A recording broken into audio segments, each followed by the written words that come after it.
বেবিলনের governor মোল্লা রে তোর মরণ যে ওই বেবিলনে লেখা রে পাগল। আল্লাহু আকবার। এই জন্য তো বললাম মরণে চেহারা মুবারক দেখিও আকা কাছে বসে কালেমাটা পড়িয়ে দিও। সুবহানাল্লাহ কইতেন না?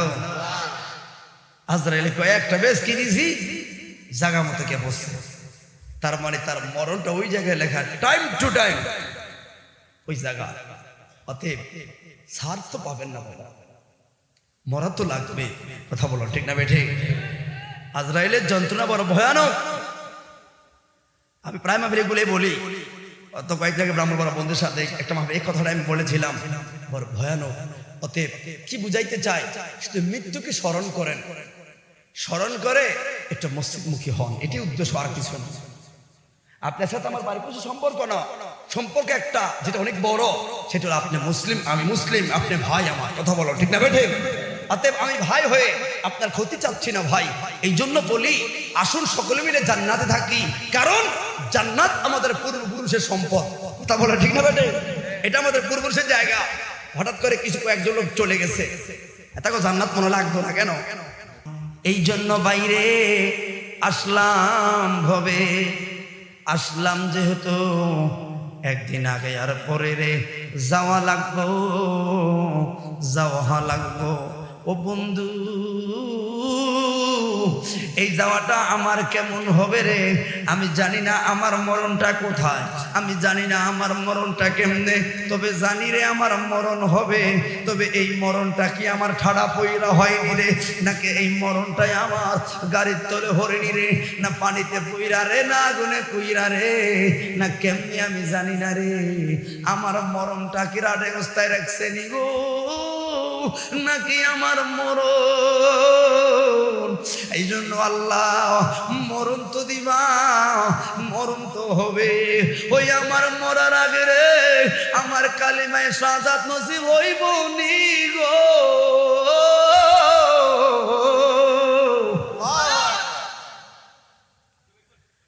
ইদানিং অনেক মানুষ মেডিকেলে মারা যায়, ঠিক নেই?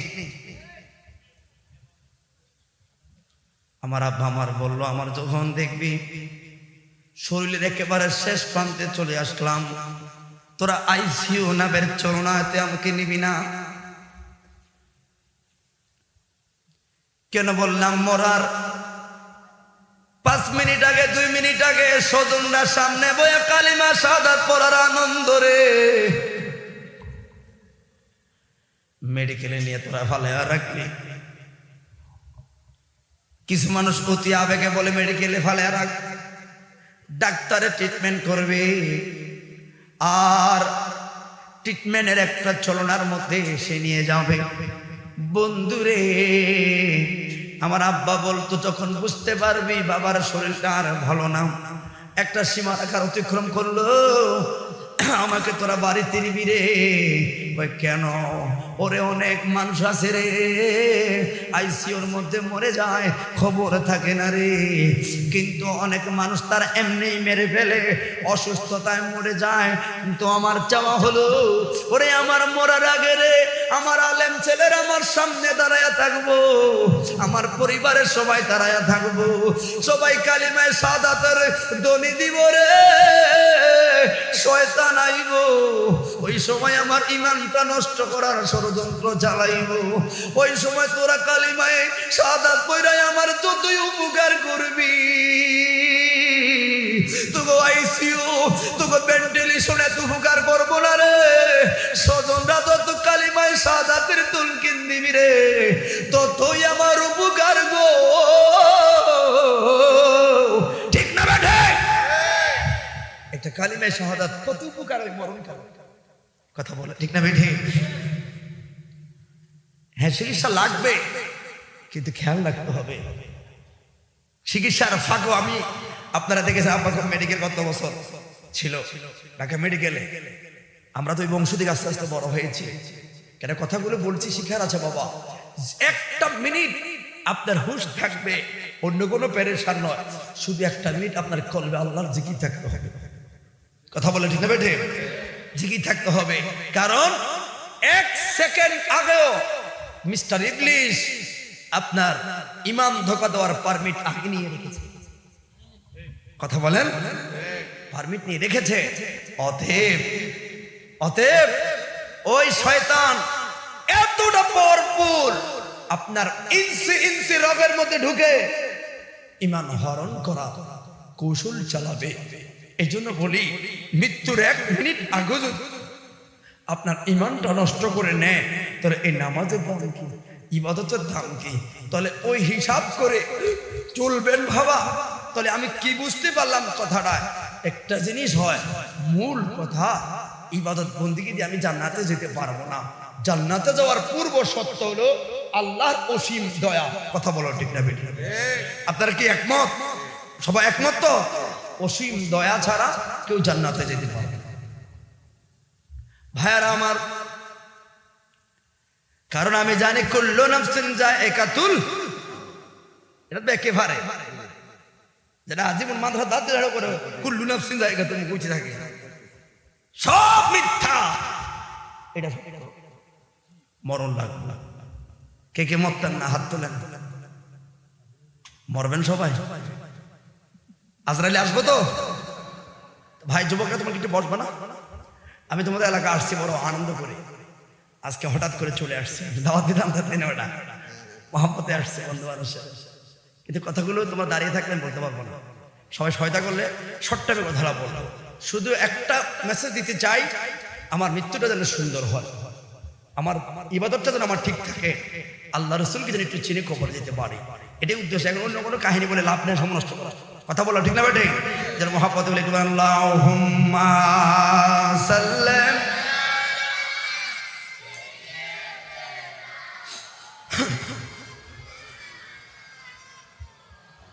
ও আলা আলে। পানি বোতল নেই? থাক। তাহলে কেন আরেকটা কথা বললাম, মৃত্যু হবে জানি গো, কিন্তু কোন জায়গায় মৃত্যু হবে এটাই তো জানলাম না। আল্লাহ পাক কোরআনে বলছে গো, ওয়ামা তাদরি নাফসুন বিআইয়ি আরদিন তামুত, কোন জায়গায় মরণ হবে তুমি তো জানো না, কেমনে মরণ হবে তুমি তো জানো না। বন্ধুরে, এই জন্য বলি রে, সাদের বিল্ডিং, সাদের দালান কইরা থাকবো, কিন্তু আমার যাওয়া লাগবো টাইম টু টাইম। যেই জায়গায় আমার মৃত্যু রে, ওই জায়গায় যাওয়া লাগবো। 1 সেকেন্ড ওই জায়গা থেকে আমি সরব না। প্রমাণ কি রে? হযরত সুলাইমান আলাইহিস সালাতু ওয়াস সালাম। বন্ধুরে, এই আয়াতের ব্যাখ্যায় পাইলাম ওনারা ওজির নাম ছিল হামিল বিল কিবরিয়া। এই ওজির ছিল বড় বাহাদুর সন্তান রে। ওই উজির যখন সকালবেলায় দরজাটা খুলতো, সুলাইমানের দরজাটা খুলতো, সুলাইমান নবীর দরজাটা যেই মাত্র খুললো, উনি দেখতে পাইল বিকট একজন চেহারার লোক। এমন ভাবে ধমক দিলেন, উজিরে ভয় পাইল রে, ভয় পাইল। এবার কাঁদতে কাঁদতে বাদশাহ সুলাইমানের কাছে গেলেন, ডাক দিলেন, বাদশাহ গো, কে গো কে?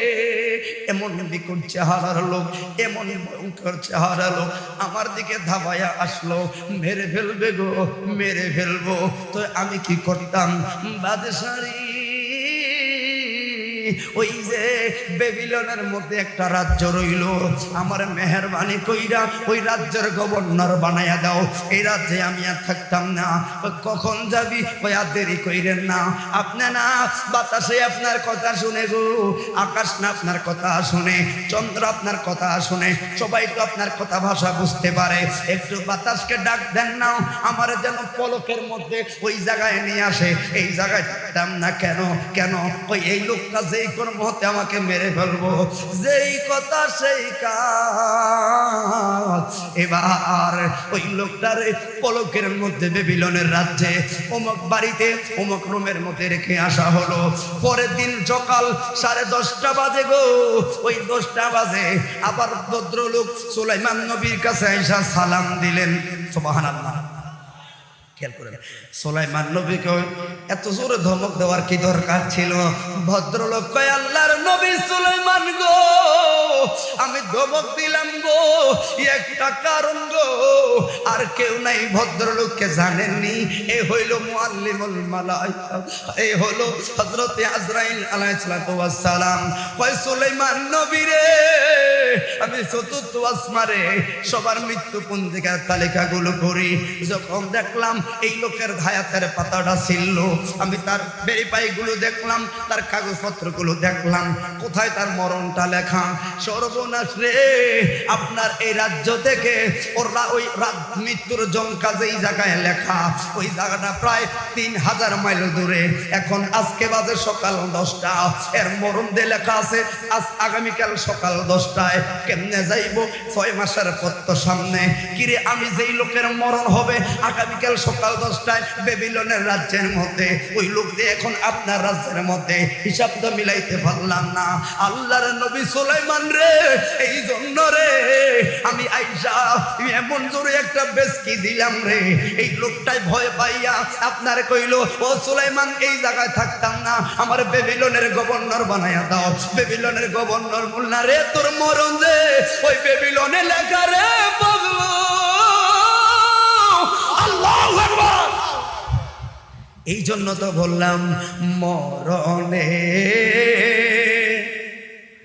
চেহারা মুবারক দেখিও আকা, কাছে বসে কালে মাটা পরিয়ে দিও। সুবহানাল্লাহ কইতেন না? আজরাইল কয়, একটা বেশ কি দিছি, জায়গা মতো কে বসছে। তার মানে তার মরণটা ওই জায়গায় লেখা, টাইম টু টাইম ওই জায়গা।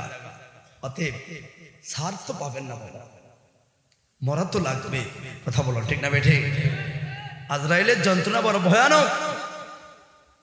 আমি প্রায় মাহফিলে এগুলোই বলি, অত কয়েক জায়গায় ব্রাহ্মণ বন্ধুর সাথে একটা মাহফিল এই কথাটা আমি বলেছিলাম, বড় ভয়ানক। অতএব কি বুঝাইতে চাই, শুধু মৃত্যুকে স্মরণ করেন, স্মরণ করে একটা মসজিদমুখী হন, এটি উদ্দেশ্য, আর কিছু না। আপনার সাথে আমার বাড়ির কিছু সম্পর্ক না, সম্পর্ক একটা যেটা অনেক বড়, সেটা হলো আপনি মুসলিম, আমি মুসলিম, আপনি ভাই আমার। কথা বলো ঠিক না বেঠে? অতএব আমি ভাই হয়ে আপনার ক্ষতি চাচ্ছি না ভাই, এই জন্য বলি আসুন সকলে মিলে জান্নাতে থাকি, কারণ জান্নাত আমাদের পূর্বপুরুষের সম্পদ। কথা বলো ঠিক না বেঠে? এটা আমাদের পূর্বপুরুষের জায়গা। হঠাৎ করে কিছু কয়েকজন লোক চলে গেছে, এত জান্নাত মনে লাগতো না কেন? এত করে টিকটকে ঘুরে ঘুরে, বর্ডারের মানুষ, ষাটের মানুষ। ভাইরা আমার, তলে মৃত্যুর যন্ত্রণা আসেনি, সবাই আসেনিও। প্রথম কথা বললাম, যেই জায়গায় মরণ ওই জায়গায় যাওয়া লাগবো আমার, ঠিক ওই জায়গায় টাইম টু টাইম পৌঁছবো। এবার গেলাম, এবার হবে মরণ, আজরাইল আইব রে। কারণ আজরাইলের কষ্ট বড় ভয়ঙ্কর। আমরা সবাই পড়ি, বারবার এই কথাগুলো বলি, আপনারা তো সবাই জানেন, মিনহা খালাকনাকুম ওয়া ফিহা নুঈদুকুম ওয়া মিনহা নুখরিজুকুম তারাতান উখরা। কোন জায়গায় বলি রে? যখন মানুষটারে কবরে মাঝাবাজি টাইমে, যখন রে কবরে মাটিটা দেওয়া শুরু করে, প্রথম মাটিটা ধরলেই এই কথাগুলো বলা শুরু করে, বন্ধুরে আমার নবী বললেন, উম্মত শুইনা রাখ রে, শুইনা রাখ, ও আমার উম্মতের দল, ফরজে কিফায়া এই জেঠুয়া মুরার একজন লোক যদি কসবাতে যায়, তাহলে সবার ফরজে কিফায়া আদায় হয়ে যাবে। ও বন্ধুরে, কিন্তু সবাই গেলে তো সবাই সওয়াব হবে। আমার নবী বলে, উম্মত আর একটু সামনে বাড়াও,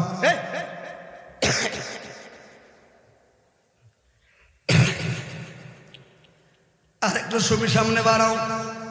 কয় সামনে বললাম, উম্মত রে, লোকটা তোর আত্মীয় হয় না রে, কিন্তু যদি সময় পাও একটু কবরের সামনে গিয়ে দাঁড়াও। খবরের সামনে দাঁড়াইলাম। আমার নবী বলে, উম্মত রে, আর একটু সময় পাইবানি। কিসের জন্য? লোকটার পরিবার পরিজনরা দাফন করবে, একটু কাছে কাছে তুমি দাঁড়াইয়া থাকো, আর একটু যে তাসবিহ তাহলিল গুলো পড়তে থাকবা। আচ্ছা, বললাম তাসবিহ তাহলিল। আমার নবী বলে, উম্মত রে, আরেকটা কাম রইল রে, আরেকটা কাম কি জানো নে? একটা স্লোগান উঠবো রে। ওই স্লোগানটা হইল, যখন বলবে এই ধরেন না কবরের প্রথম মাটি, কে শুইবেন কে শুইবেন, ওই দিন মাটিটা শুইয়া রে, লোকটারে কবর দিয়া রে, যখন আখিরি মুনাজাত দিয়া বাড়িতে আইবি রে, সবাই পড়তে কেউ আর সব লইব। তুমি পড়তে কেবে আর সাথে সাথে রে একটা উহুদের পাহাড় পরিমাণ সওয়াব লইয়া বাড়িতে যাইবি। আল্লাহু আকবার। ইসলাম ধর্মটা কত আদর্শের ধর্ম। মারা গেছে অন্য ভাই লোক, আমি 20টা মিনিট শুধু কবরের সামনে থাকলাম, আমার উহুদের পাহাড় পড়লাম। এটা আমার ধর্ম, অন্য কোন ধর্ম নয়। কথা বলো ঠিক না বেঠে? তাহলে এবার আসুন এই আয়াতের ব্যাখ্যায় আমি বারবার কথাটা বললাম। আপনারা হযরত ঈসা আলাইহিস সালামের নাম শুনলেন, দেখে ব্রাহ্মণপাড়া কথাটা বললাম। ঈসা আলাইহিস সালামের এই যে মিনহা খালাকনাকুম ওয়া ফিহা নুঈদুকুম, এই আয়াতের ব্যাখ্যায় বলে, বন্ধুরে, এবার আল্লাহ পাক উনাকে অনেকগুলো মুজিজা দিলেন। এর মধ্যে শ্রেষ্ঠ মুজিজা হইল উনি মরা মানুষ জীবিত করতেন। কুম্বি ইজনাল্লাহ বলে, কার ইশারা? কথা বল, কার ইশারা? কুম্বি ইজনিল্লাহ বইলা লোকগুলো দাঁড়াইতো। এবার আল্লাহর পক্ষ থেকে লোকগুলোকে জীবিত করত। এই আয়াতের ব্যাখ্যায় শুধু আজরাইলের পেশারের কথাটা বলে যায়। বন্ধু, ঈসা পয়গম্বর যেই মাত্র উনি পাহাড়ে গেট দিয়া রওনা দিলেন, দেখলেন পাহাড়ের কাছে রে একজন মহিলা, বুড়ো নয়, জোয়ান নয়, মধ্যম বয়সী একজন মহিলা, একটা ছোট্ট কবর সামনে রইল। ওই কবরের সামনে দাঁড়ায় গো কি যেন বলে গো, এই দেখলাম কানলো, এই দেখলাম হাসলো, আবার কেমন বাহানা করলো, আবার কি যেন ডাকে, আবার কি যেন কথা বলে গল্প বলতে চায়। ঈসা নবী বলেন, সর্বনাশ, এটা তো আমারই উম্মত। হাইরে, এই মহিলা কোনো অসুস্থ নেই, তার তো কোনো ঘর নাই, তার তো কোনো বাড়ি নাই, আশেপাশে কোনো লোক তো দেখলাম না। কারে রে এই মহিলায় ডাকে, কার লগে গল্প করে? ডাক দিলেন, মা, ও মা গো, এই জায়গায় তো কেউ নেই গো মা, কার লগে মা কথা কন, কার লগে গল্প করেন? ও মহিলা, ঈসা নবীর দেখা প্রথম ধ্বনি দিলেন আল্লাহু আকবার। বলে, কেন গো? ভাই, আমি আসল লোক পাইলাম, আল্লাহর পয়গম্বরে, ওই ঈসা নবী গো, আপনারে পাইলাম, ভালোই হইল, মনের দুঃখটা বলে যায়। কি গো মা, এই জায়গায় এমন করে কেন? ভাই, আমার স্বামী মারলো অনেক আগে গো, আমার সংসারে ছিল মাত্র ছোট্ট একটা 13 বছরের মেয়ে। আল্লাহর নবী গো, আমার সংসারে আমার মেয়ে আমার চোখের মনে গো।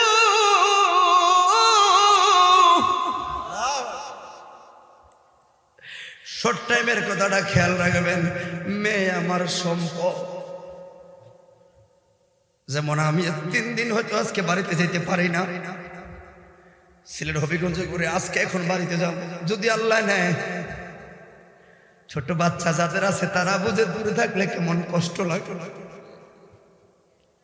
ছোট্ট ছোট 2টা ছেলে মেয়ে আছে আমার, অনেক সময় অভিমান করে ফোন ভিডিও কল কেটে দেই, অডিও কল দাও, কারণ সন্তানদের মায়া বড় মায়া রে। এখন ওয়াজে আসছে, আমি ওয়াজের সিস্টেমটা সেট করলাম, বাচ্চাগুলো আব্বুকে আর ডাক দিলাম, কিছু থাকে না। এই জন্য তো আমি অনেক সময় বলছি, আমার একটা ছেলে দিয়ে তারা বক্তা বানাবো না। এই জগতের দুঃখ সবাই বুঝে না, আলেম বানাবো, মাদ্রাসা খেদমত করবে, এই জগতের কষ্ট কাউকে বলা যায় না। কারণ ভালো চলি, ভালো বিড়ি, ভালো পোশাক, লোকে সালাম দেয়, গাড়ি আছে, বাড়ি আছে, সব আছে, কিন্তু এর মধ্যে একটা অন্তরে কঠিন দুঃখ আছে, এগুলো বলা যায় না। কারণ লক্ষ টাকা দিয়ে অনেক কিছু সান্ত্বনা করে যাও না, শুধু একটা কথা বলবেন, বক্তাদের তলে এভাবে থাকে কেন? রাতের পর রাত যায়, লোকগুলো সজাগ থাকলে চেহারা কালো হয়ে যায়, কিন্তু যত রাত্র জাগা হয় বক্তাদের চেহারা আরো সুন্দর হয়। কারণ কি? ওই যে শুধু অনুভূতি একটা, আমার রাত্রটা সজগ শুধু একমাত্র ধর্মের জন্য, আমার রাত্রটা সজগ শুধু একটু ফিরলে আল্লাহর জন্য। কথা বলে ঠিক না ঠিক? বন্ধুরে বাবারে, এই জন্য ওই মহিলা বললেন, নবীরে ওই ঈসা পয়গম্বর গো, আমার এই মেয়েটাই আমার ঘরে একমাত্র সম্বল গো, আমার গরিব অনুসারে যাই ছিল গো, এই মেয়ের জন্য সবই রাখলাম। আমি গরিব হইল দামি একটা কাপড় পরাইতাম, সাধ্যের মধ্যে ভালো রাখতাম। আল্লাহর নবীরে আমার সকাল বেলায় উঠলেই মেয়ের সঙ্গে খানা খাইতাম, কারণ মেয়ে ছাড়া তো আমার আর কেউ নাই, আদরের সম্পদ ছিল। আজ থেকে 3 মাস আগে আজরাইল যে আমার মেয়ের থাবা মারলো, কত ডাক্তারের কাছে নিছে গো, কিন্তু সর্বশেষ আজরাইলের যুদ্ধের মোকাবিলায় আমি ফেল হয়ে গেলাম। আমার বুকটা খালি করলো, আমার বুকটা খালি করলো। ওই সালবি গো, একজন আবেগীমার আবেগী চলনার কথা ও আল্লাহর পয়গম্বর মেয়েটার কথাটা মনে হইলে একটা দৌড় দিয়া কবরের সামনে আসি গো। ওই কবরের সামনে আয়াতে আমার মেয়ের ডাকি, মা কই গো, উঠরে মা, খাওয়াই আনছি রে মা।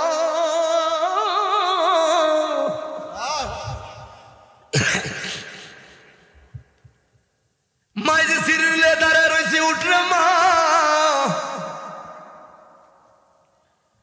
3টা মাস ডাকতেছি, কেমন রাগ করলো, মার লোক একটু কথা কয় না। পয়গম্বর আবেগে মাকড় রাগ করার একটা সূত্র আছে হয়তো, কত দামি দামি কাপড় পরাইতাম গো।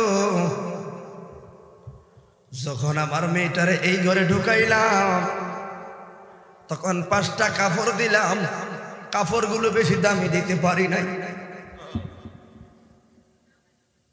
ও আল্লাহর নবী গো, সিলাই তো নাই, কাপড়গুলো লোকরে দিয়ে আনাইছি, কম দামি হয়েছে, হয়তো এই জন্য মন লগে রাখ। আপনি একটু মেহরবানি করে ডাক দেন আমার মেয়েকে, একটু উঠান না।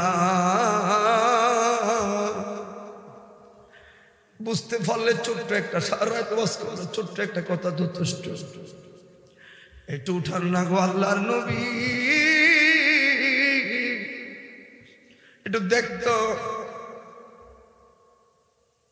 একটু দেখতাম আমার মেয়েকে। ঈসা নবী বললেন, মা ও জননী, এটা উঠানো ঠিক হবে না মা, যে যেখানে আছে ভালো থাকবে মা, শুধু দোয়া করি। ঈসা আলাইহিস সালাম করবাইটাই ভালো, কারণ বন্ধুরে যখন মৃত্যুর বিছানায় পড়ে গেলাম, মরে গেলাম, ছেলে কানলো, মেয়ে কানলো, সবাই কানলো, কিন্তু এই কান্নার বেড়ে আবার বলে খাট লয় আয়, এই কান্নার বেড়ে আবার বলে কেউ কাপড় লয় আয়, দুঃখের বেড়ে আবার কয় খবর কর। সবাই কান্নার বেড়ে আমার রাখার লাইগা কারো চিন্তা নাই রে, সবাই কান্দে রে, কিন্তু আমার রাখার চিন্তা কারো নাই।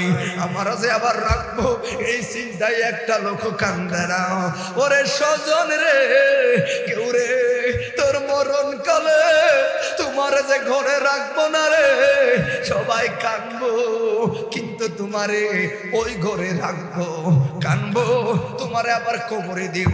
কেউ তো বাবারে বাঁচানোর কথা, বাবার ফিরে আসো এই কথাটা তো আর কেউ বলে না, শুধু বলে বাবায় চলে গেছে।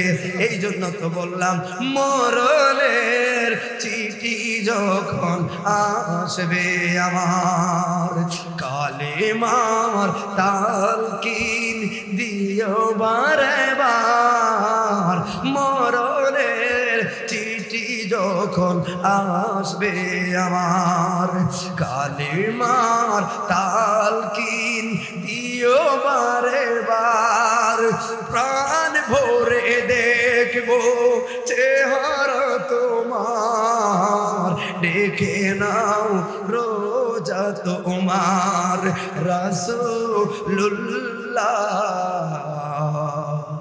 কি উপায় হবে রাসূলুল্লাহ, কি উপায় হবে।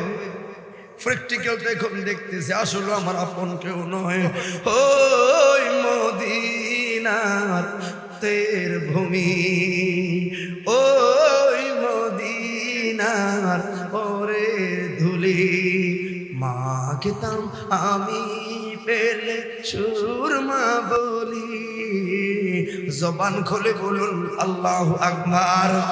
বলে এই জায়গাতে দেখলাম শুধু তাল বাহানা বন্ধুরে।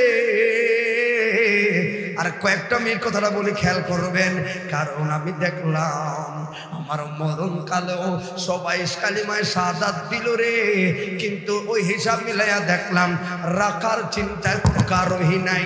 তবে এই ছেলে আমার আপন না, এই মেয়ে আমার আপন না, এই পরিবার আমার আপন না, তাহলে কেন কেন অথচ এগুলাই এই সুদ খাইলাম 70টা বছর, এগুলাই ঘুষ খাইলাম 70টা বছর, এই সন্তান কইরা, ছেলে কইরা, মেয়ে কইরা, সংসার কইরা জীবনটা তেনা তেনা করলাম, সবার ভাণ্ড পূর্ণ করলাম, ওই আব্বারে নিজের ভাণ্ড খালি করলাম রে। এই নিজের ভাণ্ডটাও খেয়াল কইরো, মরাই ফরিয়া দেখো না, আসলে আপন তোমার কেউ নয়, আপন একজন রে, যিনি 1450 বছর আগে তোমার মায়া কাঁদছে রে, এখনো রোজা শুয়া কান্দে রে, আপন আর কেউ নাই রে, আপন হলো রহমাতুল লিল আলামিন।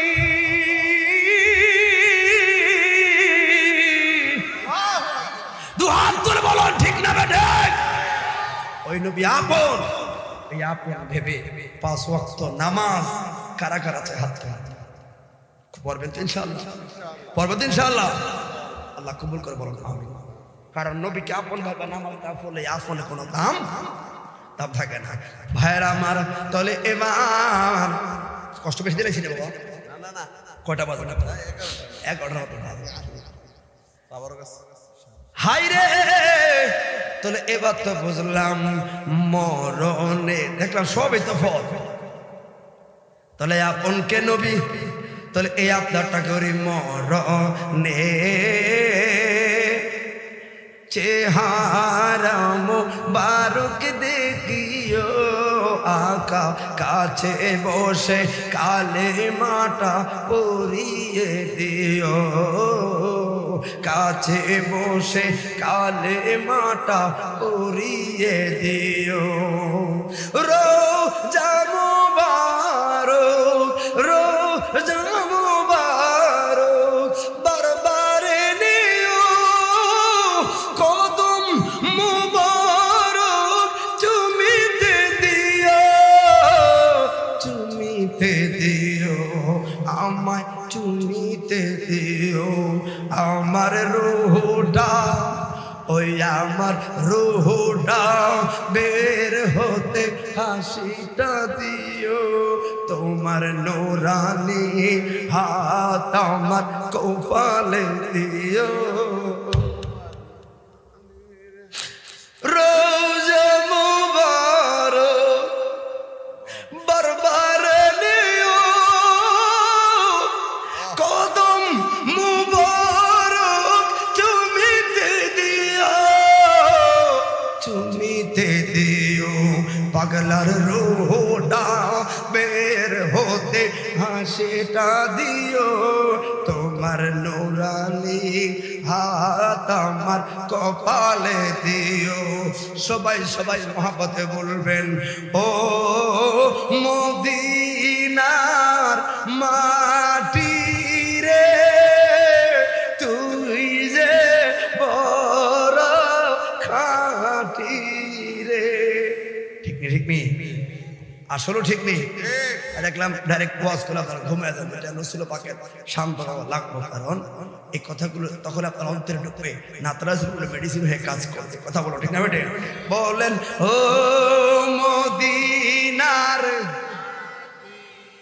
লজ্জা হেঁটে গেলাম, রাখেন। আমি আপনাকে পরীক্ষা করলাম, একটা ভদ্রলোক আপনার মুখে আসেন মদিনা শব্দটা বলেন, আপনি কেন আসছেন ওয়াজে? আপনার আমার কথা রাগ হচ্ছেন না? আমি চাচ্ছি আপনাকে মদিনা মুখী বানাই, আপনার মুখ দিয়ে মদিনা শব্দটা আসতেছে না। আমরা কিসের মুসলমান বলেন ভাই? শিক্ষিত কথা বলছেন আমার, আপনার মুখ দিয়ে আসতেছে না, তার মানে কি এখনো ইবলিস শয়তান আপনার পিছে কাজ করতেছে, আপনার মুখ বন্ধ করে রাখছে। তাহলে একজন মুসলিম হওয়ার পরেও ধরাজ করতে বলা দরকার ছিল। কথা বলা ঠিক না বেটে? তাই দেখো এবার কথাটা আমার কার কাজে লাগছে। আকল বলে একবার বলে ব্যাককলটা হারামশা করে না বললেন ও মদিনার, ও তুই যে বড়, হে বলুন ও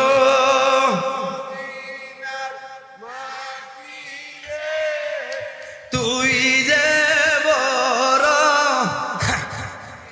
রে আমার নবীর কারণে, ঠিক না বেঠে? বলুন ও মদিনার, ও তুই যে বড় রে আমার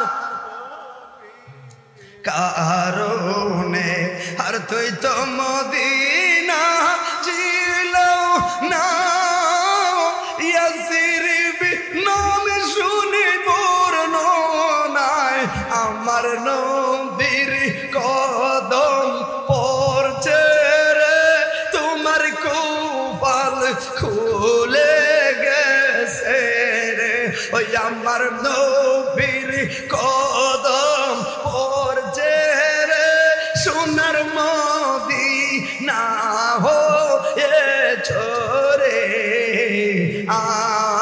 আমার নবীর কারণে। বলুন ও মদিনার, কি সুন্দর লাগতেছে হে, বলুন ও মদিনা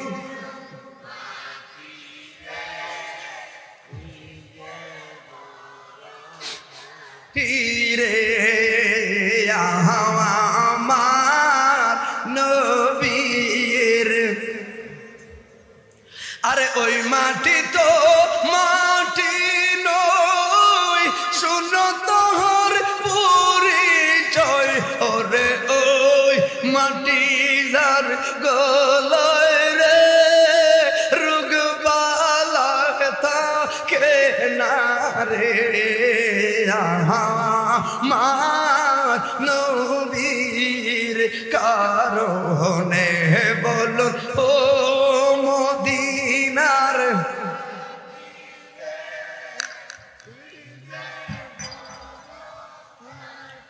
রে আমার নবীর কারণে। জবান খুলে বলুন ইয়া রাসূলুল্লাহ। এই জন্য বলি ভাই, স্বার্থ ছাড়া কেউ তোমাকে ভালোবাসবে না। স্বার্থ কথা বাদ দাও, 1450 বছর আগে কে তোমার প্রতি মায়া করলো, একটু তোমার খেয়াল করে চলা লাগবো। বন্ধুরে ওই নবী বললেন মা গো, এই মহিমেটা এখন শুয়ে রইল গো মা, একে জীবিত করা ঠিক হবে না, তুমি বাড়িতে যাও, আমি এই মেয়ের জন্য দোয়া করলাম। মহিলা রাগ হইয়া গেছে, রাগ হইয়া বলল আল্লাহর পয়গাম্বর লাগবো না, আপনার দোয়া লাগবো না, আমি তো মা, যদি অন্তরটা খুলে দেখাইতে পারতাম রে ঈসা নবী, আমার মেয়ের জন্য আমার কেমন লাগতেছে, কষ্ট লাগতেছে। মার লগে কথা কয় না, কেমনে ঘুমাইলো, কেমনে থাকে মায়। ও বন্ধুরে, ও ঈসা নবী বললেন,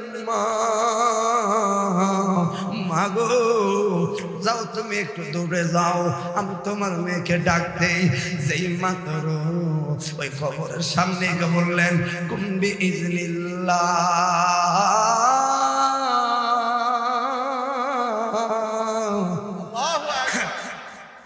কুম্বি ইজনিল্লাহ। খেরে কবর কে? ফুলান ইবনে ফুলান। কার ছেলের? কার ছেলে? কে রে? কবরে দাঁড়া, কবরে কে দাঁড়া। এই কথাগুলো কোন পুঁথিগত বই থেকে পড়লে কেউ মানবে না, কারণ এগুলো কোরআন শরীফে তাফসীর ছাড়া পাবেন না। কে রে দাঁড়া গো? যেই মাত্র এই শব্দটা উচ্চারণ করলো, আস্তে করে কবরের মাঝখান দিয়ে ফাটা শুরু করলো। আল্লাহু আকবার। ফাটা শুরু করলো, কবরটা ভেঙে গেল। একটা 13 বছর মেয়ে লাফ দিয়া কবর থেকে ওইটা কাপড়টা পেঁচাইয়া গার ভিতরে ঈসা নবীর সালাম দিল। আল্লাহর পয়গম্বর সালাম দিলাম গো, ও আল্লাহর পয়গম্বর সালাম নিবেন গো। এবার সালাম কালাম হলো শেষ। হাই রে বন্ধু, এবার সালামটা দিয়া ঘাটটা ফিরাইলেন মার কাছে। এবার বললেন, মা, ও গো মা, কেমনে গো এত বড় ক্ষতি করলাম, আমার তো বড় ক্ষতি কইরা লাইলা। ও মা গো, কেমনে মা হইয়া সংসারেতে এত বড় ক্ষতি করে, আমি তো জানি নাই। ও মা, কেমনে গো আমার কপালে এমন বারে মারছো। মা তো অবাক হয়ে, কি হলো মেয়ে, কি কয়? ও মা, কেমনে ক্ষতি করলা গো, বড় সর্বনাশ করলাম, আমার বড় বিপদে পালাইলাম। কেমনে গো মা এত বড় আমার নিষ্ঠুরতা করলাম? মহিলার মা বললেন, মা মেরে, কেমনে রে তোর ক্ষতি করলাম? তোরে উঠাইলাম একটু মায় দেখার লাইগা, ওই ক্ষতিটা তো হইল এই জায়গায়। মা গো, ও মা, তোমারে যখন দাফন করলাম, তোমার মাথার মধ্যে 13 বছর মেয়ে, তোমার মাথার মধ্যে যে চুলগুলা ছিল, ওই চুলগুলা ছিল কালো কালো গো মা। এখন তো দেখলাম তোমার চুলগুলো হলো সাদা সাদা। এটার কারণ কি? মেয়েটা ডাক দিয়া বলে, আম্মু গো, ও গো মা, বললাম, ও মা, আমার কিল্লাগে আবার তুমি জাগাইলা, কেন জাগাইলা? এই জন্য তো বললাম, বড় সর্বনাশ করে লাইলাম। মা জননী, 3 মাস আগে গো আমার সামনে না আজরাইল আইলো গো। মা কয়, হ্যাঁ। ও মা, 3 মাস আগে গো আজরাইল যেই মাত্র আমার শরীরে হাত দিছে গো মা, রুহটা নেওয়ার লাইলো যখন সাপ দিছে গো, এই জায়গা থেকে রুহটা পট করে আরেক জায়গায় পলাইছে। ওই জায়গায় যা থাবা মারলো। ও মা,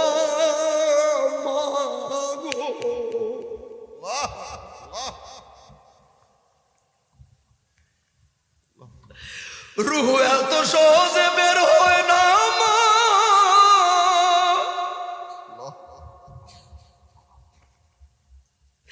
কারণ দুনিয়ার প্রতি মায়া।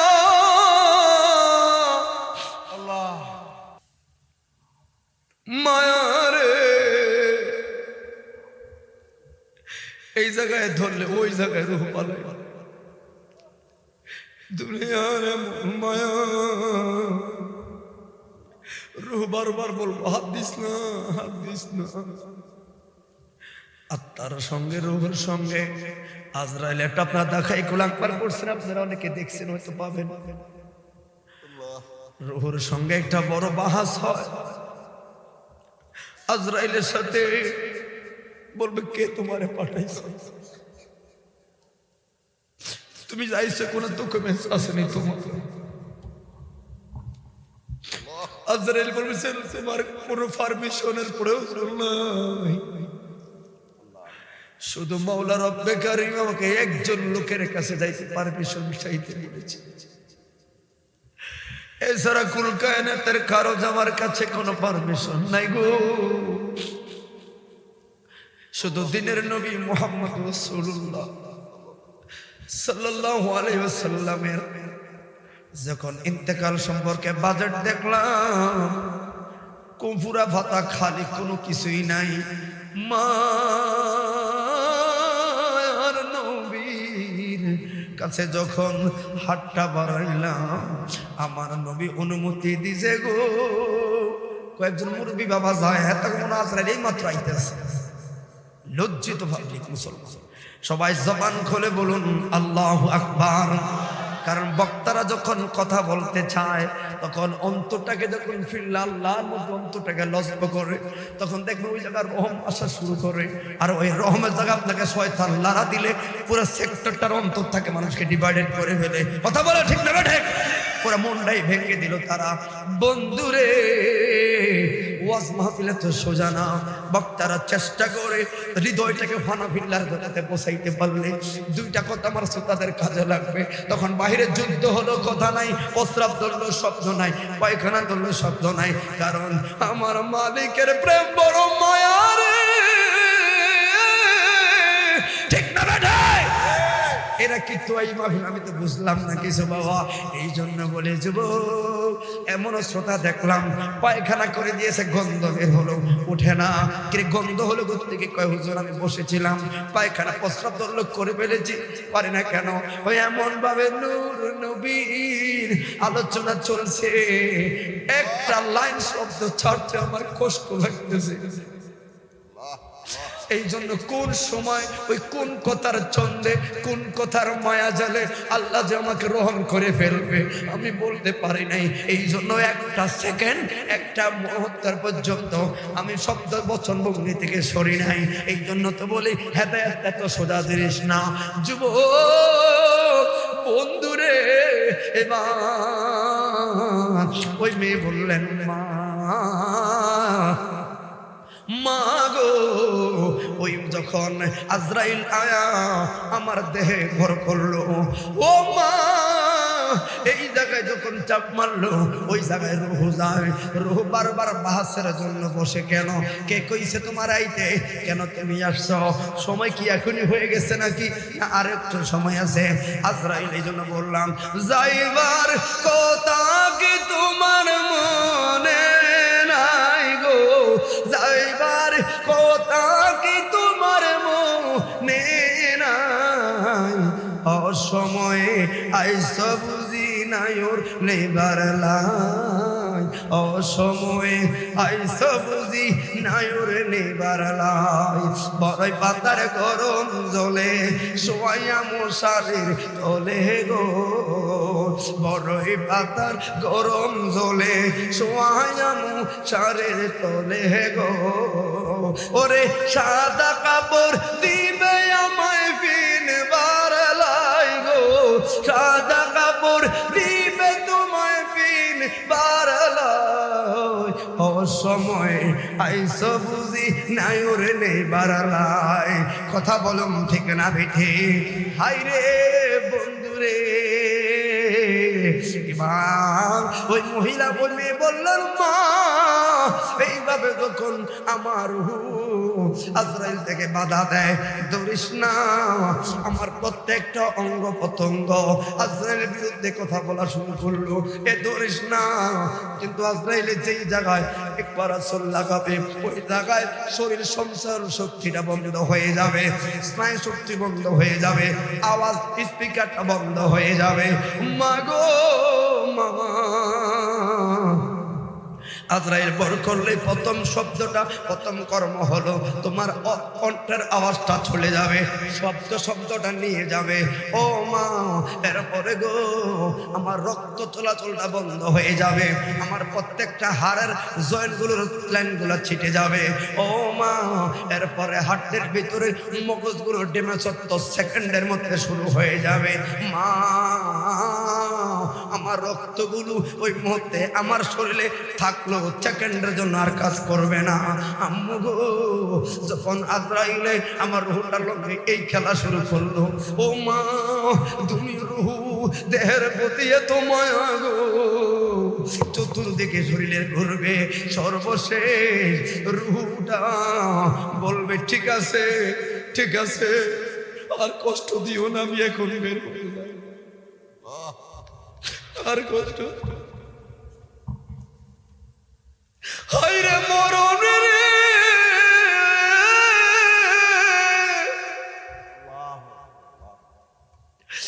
সর্বশেষ বলে আজরাইল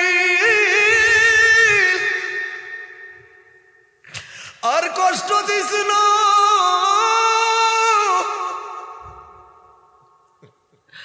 আজরাইল রে কষ্ট দিলে সহ্য হয় না, কইতেও পারি না, সইতেও পারি না, সহ্য হয় না, একটু আস্তে কষ্ট দিয়ে রুহটা নিয়ে যা।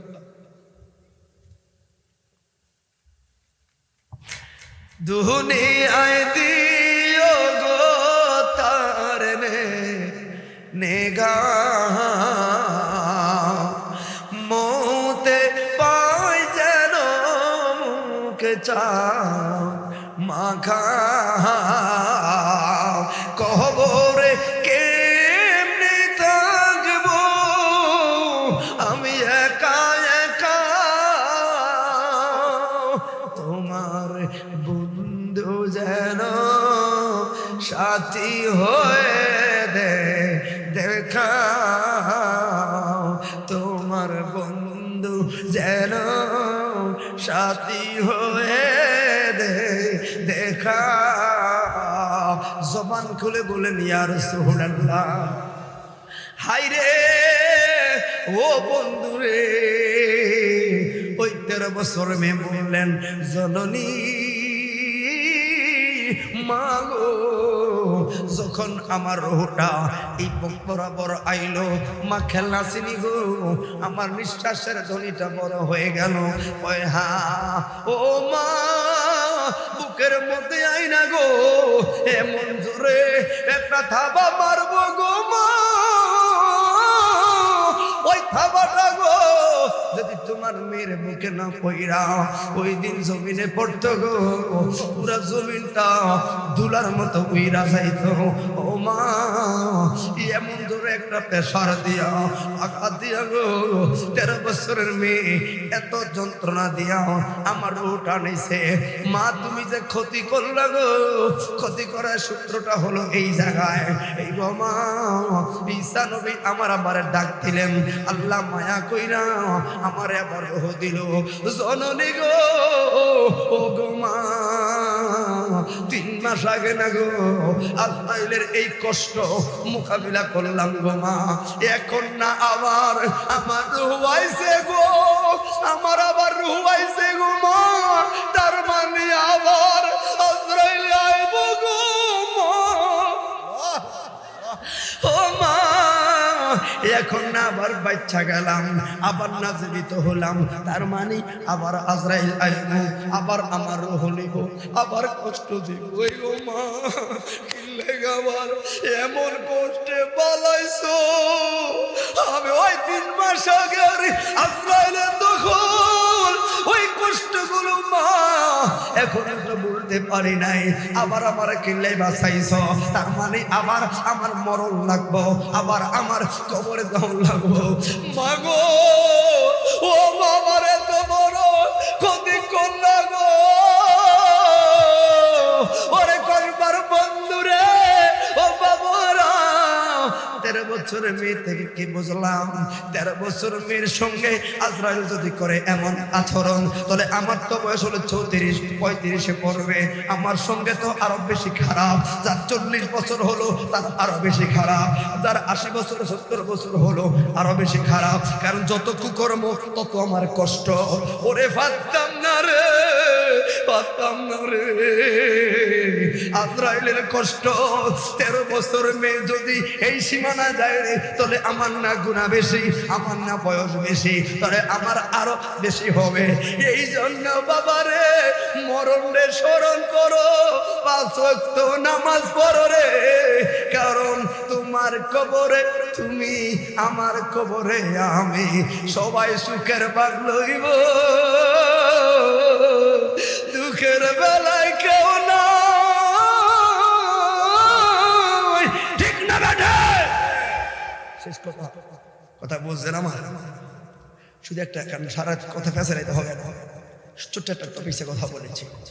আমল করার জন্য যথেষ্ট যদি বুঝেন, ছেলেটা এই 1.5 ঘন্টা ছিলাম, 1.5 ঘন্টার মতো কি বুঝাচ্ছে? শুধু একটা মেসেজ, মরণকে স্মরণ করেন। ঠিক ভাই? মরণকে স্মরণ করেন, অন্তরটাকে আলোকিত করেন, 5 ওয়াক্ত নামাজ পড়েন, দেখবেন আপনার দিনটা সৌন্দর্য হবে। আর লাস্টে কথা হলো বাপ মার সেবা করবেন। দরকার আসেনি? অনেক ছেলেমেয়েরা আসে বাপ মারা বাদ দেয় না, নিজে আবার সমাজ সেবক সাজে। ঠিক নেই? যে ছেলে নেতাগিরি করো তুমি অসুবিধা নাই, কিন্তু বাপ মারে মনে কষ্ট দিয়া তুমি নেতাগিরি করলে দেখবা লাভ। কথা বলেন?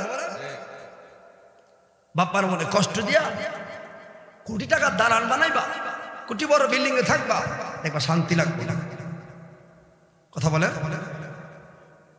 বাপমার মনে শান্তিতে যেটা করবেন ওটাতে বড় শান্তি এবং রহমত আছে। তাহলে আমার এই কথাগুলোর একটাই উদ্দেশ্য, আল্লাহ এবং রাসূলের প্রতি মহব্বত রেখে মরণকে স্মরণ করুন, 5 ওয়াক্ত নামাজ পড়ুন, হালাল পথে চলুন। আজকে দেখেন এই যেটু আমরা, আমার বাবারা শাহজাহান মিয়া আমার স্ত্রী, উনি বেঁচে আছে, ওনার স্ত্রীর স্মরণে মাহফিল দিলেন। বেঁচে থাকা অবস্থা ওনার স্ত্রী মারা গেছে, উনি নিজে দোয়া করলে যে সওয়াবটা হবে, আমরা ব্যাকে মিলে এত সওয়াবটা ওনাকে দিতে পারবো। কথা কি বুঝছেন? উনি ওনার স্ত্রী কবরের সামনে দাঁড়িয়ে হাতটা তুলবে, এটা 100 মাহফিলে এত সওয়াব দিতে পারবো। কথা বুঝছেন? এই জন্য বলি, স্ত্রী আপনারা যারা রয়েছেন, আপনি যদি বলেন যে আল্লাহ আমি আমার স্বামীর প্রতি সন্তুষ্ট, এই শব্দটা কোন স্ত্রী যদি বলে যে আল্লাহ আমি আমার স্ত্রীর প্রতি, আমার স্বামীর প্রতি আমি সন্তুষ্ট, আল্লাহ পাক ওই মহিলার প্রতি 100টা শহীদের মর্যাদা দান করে। 100টা উট, 100টা উট আল্লাহর রাস্তায় যে পরিমাণ দান করলে সওয়াব, ও মহিলাটার ওই রকম সওয়াব। কেন? শুধু একমাত্র সন্তুষ্টিমূলক একটা আচরণ ব্যবহার করা হবে। আর 100 শহীদের সওয়াব। এই জন্য এই বর্তমান ফিতনার জমানায় রাসূল পাকের একটা সুন্নতকে কেউ যদি আবার জিন্দা করলো, নবী বললো 100টা শহীদের সওয়াব দান করা হবে। তো এলাকাতে মা বোনরা আছে না, ফজরটা আছে না, তা আবার তো মনে হয় এদিকে মা বোনরা বেশি হয়। ঠিক নেই? এই মায়েরা ওয়াজে আসলে হবে না, কমা এশার নামাজটা পড়ছেন কিনা একটু খেয়াল রাখেন। আমরা এশার নামাজ পড়ছেন অনেকে, খেয়াল রাখেন। ওয়াজের এসকে দেওয়া না মাগার নামাজের হবে। এমন শ্রোতা মূল লাগতো না যে শ্রোতারা এশার নামাজ তারা মাহফিলে কান দেব শুনলে। ঠিক ভাই? অতএব একমাত্র নামাজ পড়ে একটা অসুস্থ সমাজকে সুস্থ বানাবে। কথা বলো ঠিক না বেঠি? আমার এতক্ষণ কথা কি আপনার রাগ হয়েছেন? এই জন্য আমি কথাটা একটারে বলি, শুধু মরণকে স্মরণ করেন, 5 ওয়াক্ত নামাজ পড়েন, সমাজটাকে বাঁচান। এখন আমার ভাইরা এই চেতনার স্ত্রী সম্পর্কে বলেছেন, তাহলে মা বাবা, আচ্ছা আমরা বাপমার খেদমত করবো ইনশাআল্লাহ। এখানে মা নাই কার? হাত তুলেছে মা নাই কার? বাবা নাই কেন? আল্লাহ কোকে থাকে জহির ভাই, এদের মাও নাই বাবা নাই। অন্তত এই দিক দিয়ে আমি অনেক ভাবতে পারি, আমার মামা আছে বাবা আছে। আমি জানি না আমার বন্ধুরা হয়তো জানে, এক একটা পরিবার এক একটা সিস্টেম। আমরা গরিব হতে পারি, কিন্তু আমরা আব্বা খুব আদর্শবান ছিলেন, এখনো আছে। এই যুবক অনেক ছেলেরা বাপ মার সাথে বেয়াদবি করার কিছু সূত্র কিন্তু অতীত থেকে হয়। কথা কি বুঝেন আমার? সূত্র মূল থেকে হয়, কারণ আপনি আপনার সন্তানকে ওইরকম বানাতে পারেন না, বিধে আপনাকেও ধমক দিচ্ছে। আমরা ম্যাচ খাতে পড়ছি ক্লাস 9-10-এ, বাপ মার প্রতি যেমন সন্তানের হক, সন্তানের প্রতি বাপ মার কিছু হক আছে। কথা বলেন, এই হকগুলো আদায় করেন না বিদায় আপনার ছেলে হয়ে আপনার মাথায় বাড়ি দেয়। কথা বলেন। এই জন্য ভাই, একটা ছেলে হলে প্রথম কথা হলো তার আজান দেওয়ার পরে তাকে কালিমার ধ্বনি দেওয়া, তার ভালো একটা নাম রাখা। এখন আমাদের দেশে তো ইঙ্কু ফিঙ্কু রিঙ্কু আপেল কমলা বিস্কুট নাম আছে না? আমরা গ্রামে কাজলা এক নাম আপেল, কেন ভাই এক পুরো নাম আপেল। আচ্ছা আমকে লাগান, আমকে লাগান ফিঙ্কি আছে না? ফিঙ্কি আছে, হ্যাঁ রুকসু ফিঙ্কি, হ্যাঁ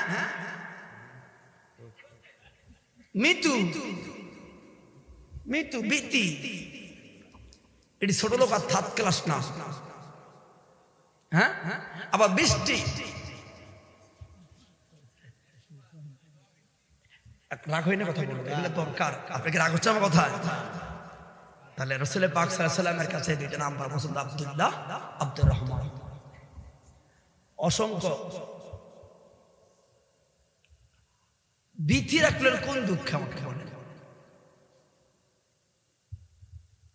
কোন দুঃখে? আবার নাম রাখে রিয়া, ভালো কথা। রিয়া, রিয়া নাম রাখার অধিকার আপনাকে কে দিয়েছে? রিয়া মানে কি জানেন? অহংকার। হ্যাঁ রিয়া, সাবধান, মুসলিম তো রিয়া করতে পারে না। বাপরে বাপ, তোরা বড় আছে ইন্টারন্যাশনাল